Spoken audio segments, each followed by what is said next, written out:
How's it going, guys? Alex here. Welcome back to another Dokkan Battle video, and today going to be showing off the Agility Super Saiyan 2 Vegeta, of course, on my Super Saiyan 4. Did I say Super Saiyan 4?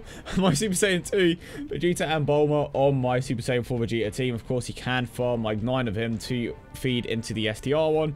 A lot of work because you do have to have a lot of Zenny, a lot of medals, and just grindy overall. Yeah, I hope you guys are having a great day, as always, and if you do enjoy today's video, consider leaving a like and subscribing if you are new. Now, to quickly go over what he does, and of course you can kind of tell by the title, Supreme Damage, and I've just read the passive so many times now, I know what it does. Free key, but came background anyway. Free key and a 50% attack and defensive boost when facing one enemy, counters with enormous power upon receiving normal attacks. Let's go ahead and try him out. Again, it's just a random Dokkan event. I don't exactly have one in mind, but so far, you know, the screen recording for the iPhone has been, it's been decent. You know, I'm going to try it out, and unfortunately my Elgato tends to cut out like quite frequently for whatever reason. So I'm going to start off with the Vegeta event, and funnily enough, you know what, you'll see what I mean, even though that absolutely has no context. Super Saiyan 100% Super Saiyan 4 Vegeta here. You know what? I'm so confident that I'm only going to end up taking the Dendays, okay? I think the Dendays will be enough to take this event out. I mean, we have the first stage, which is... Yeah, I mean, we should be fine. If anything, I took on an event that's a bit too easy, so I'm going to see what happens here. We'll most likely take on another event after this, but I'm curious to see how hard he is actually going to hit. If he does have a farmable super attack from the new story event, getting him to super attack to end isn't exactly that hard. The medals can be somewhat hard, depends on the teams that you are running. But overall, I didn't have that many issues personally trying to get the medals. But let's go ahead and see how he performs. And generally, I do upload the what do you call it, the summonable one first, but I'm switching things up today. Gonna rep the farmable one first today, but of course I will still be uploading my showcase on the summonable one, and I basically just spoil my summoning video. Well, but there you go. If you want to see the reaction regardless, of course you can go ahead and do so, but it's been up for quite a few hours, so I'd imagine that the majority of you have seen it at this point. And of course I get super attacked. Can't go a single round without getting super attacked. And, ooh, okay. This is the 100% Vegeta here. And we have Super Saiyan Kaioken as well. So it's not so bad. Most likely going to take him out this turn, because we did have a tight disadvantage against the Goku, which is the main reason why we were like low-key not doing that much damage there. But now we do have Super Saiyan Kaioken, who should one-shot, I want to say. And he didn't one-shot. Normal attack, crit. Now, we are going to have the brand new Vegeta in a rotation, which is, of course, what we want. And all the attacks are here. Right, so he gets a 50% attack and defensive increase when facing one enemy. Defensive stat currently at 18,000. Okay, and that's for a free unit. He doesn't have a damage reduction, but he does have a counter. Right, let's go with this. Let's see how much he's going to counter for. And if you don't have any good options for your agility type team, of course, you can go ahead and just put him in there. But he isn't going to counter that because he just, yeah, doesn't have it in him. 13k. Same super attack animation for the counter. 74k. So, that's a bit of an interesting one, because when it comes to free units, they generally don't have the greatest potential system buffs. If it's a super rare unit that comes from summonable banners and they Dokkan into SSRs and then of course transcended ultra rares, that's a completely different story, because they generally do have extremely high potential system buffs. But farmable units, just any unit that you obtain from like the barbershop, story events, they have the absolute worst potential system buffs, which is what is kind of holding them back. If anything, they should have the best, but Bandai just decided to go down a completely different road when it comes to that. And never mind, you can't hear that, but my Discord keeps going off. I do apologize if you can somehow hear that, but I kind of thought I was recording with Nox, and Nox generally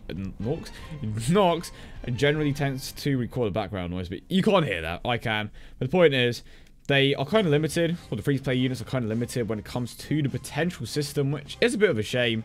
But overall, I mean, I don't want to like I don't want to exaggerate how good he is, because when it comes to tanking hits, he isn't very good. The counter mechanic is cool, don't get me wrong. For a free unit, it's great. And if you do want to give him orbs, then he's going to be a solid unit. Like, most of the units in the game, when they have potential system buffs, they are going to be very solid. But right now, I would say he's optimal. I would say if you don't have that many other options, then yeah, go ahead and run him, because his damage output could be extremely beneficial to the team that you are running. Before someone that has a team that is already established, it doesn't exactly add anything new. And it's not like I was expecting anything too great.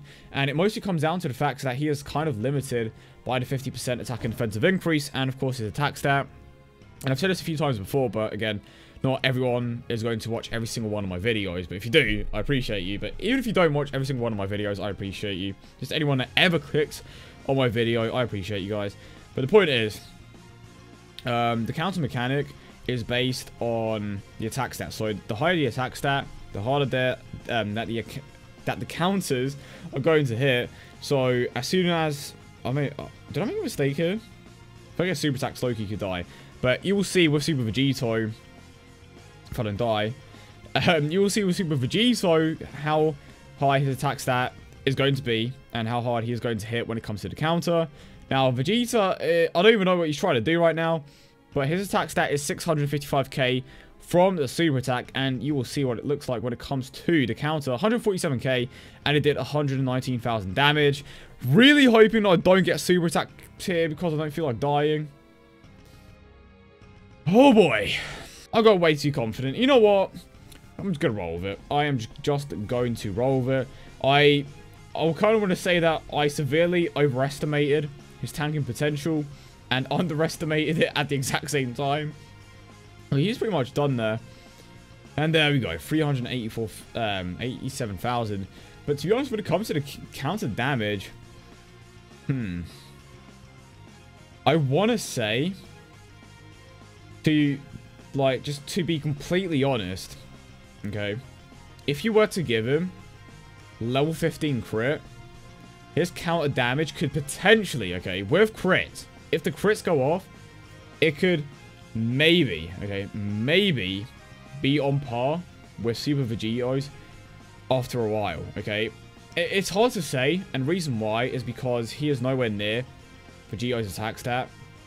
So, whilst I think that he could potentially be hitting for around 100k with every single counter, that doesn't necessarily mean that he is going to be on Vegeta's level when it comes to countering with a critical hit, because I'm hopefully going to demonstrate that right now, if he doesn't super attack me, of course, that when Vegeta gets a critical counter, that can easily hit for like 350k. Whereas the Vegeta, honestly, I could see him maybe hitting 400k max with a crit on a stage like this, because this is like one of the last stages. Well, this is the last stage of an event, and this is where the bosses have the most defense. And right there, with just a normal crit, with just a normal counter, that was like 150k, or pretty close to 150k there. So you can see how the counter mechanic can potentially deviate depending on the attack stat of certain units.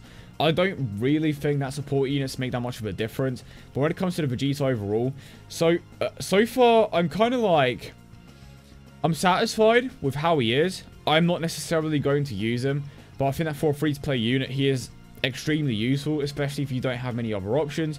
If you have a ton of agility type orbs just laying around, and you feel like Vegeta could potentially add something to your team, then by all means run him. He isn't going to be the best tank by any means, but when it comes to the damage output that he could potentially provide to your team, if you don't have that many great units, he is going to be a very solid option for that.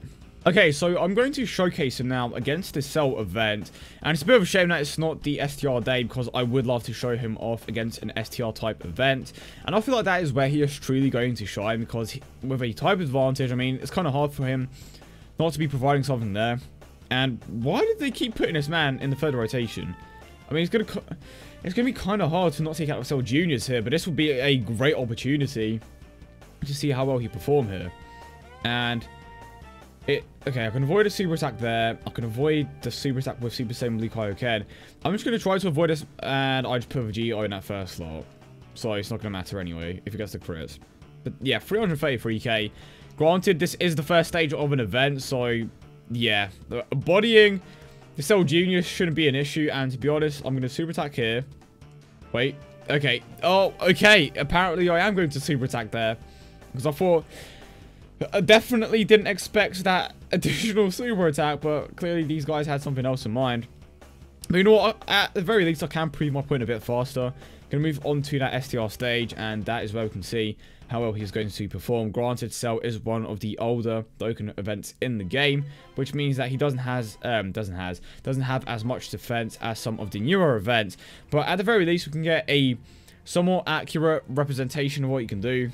And now that I think about it, I could just take on the Super Saiyan 4 Goku event during the boss rush stage, which I will most likely briefly do, but during the last stage, that is, because I don't want to show you guys the entire thing, because it's just like, you get the point, right? So let's go with this. Gonna go with Vegeta, and then let's go with Super Saiyan 4 Vegeta. So this is basically going to be like a one-shot fest. You know what? That has legit triggered me. The super attack just had to be there. You know what? I'm gonna cut it here. Okay, so we are about to move on to the final stage of the Super Saiyan 4 Goku event, and I do have the Vegeta in rotation here, and there we go. Let's keep him. Okay, apparently he gets a boost from the Gohan there. I don't know what link that is in particular. Of course, the Gohan doesn't have Shattering the Limit just yet, which is a key link anyway.